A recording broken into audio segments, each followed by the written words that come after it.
sabon shiri. Haka na ce miki mami tsaya, ka je ka ce ta tsaya ta jiya.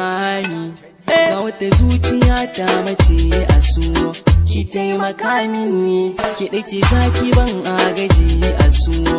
Ga hannu ya jaye, ba wai rabo da ke ba samun kamata ki ne abin da ruɗaye. Mami ki zo,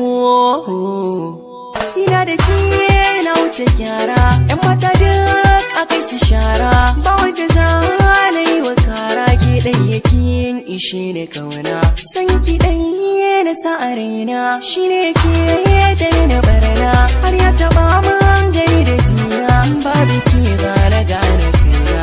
Mani yar baiwar yarinya, kyakkyawa mai tarbiyya, da ke ya so da yi tarayya, yar fulani mai alkunya, da ke ta alfahari.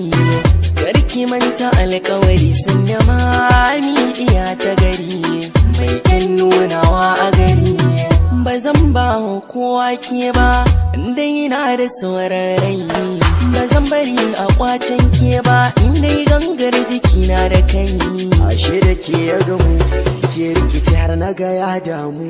Yan mata, nisa ya ji da mu, kin gajiya ma shi ya ta damu. Shi maki damu da shi, kada ki sa kyashi, kin tara numfashin halifa da reke ɗan da shi. Ki maki ce sai da shi, farin ciki ba shi, kin ga masoyi ne na gaske, gyara zaman ku da shi. Ya ce da ke mai alkunya, kar ki masa jayayya, sai da ke mai alfahari, ga kun ɗaura alkawari. Ki yarda na ba ki gata a so, amince mi yi wa rayuwa ta kauna da so. Dokar kiki hakin jimami, idan na ga kamar zai kimani, yana ta kira gun kimani, kin jimani. Dan na subscribe.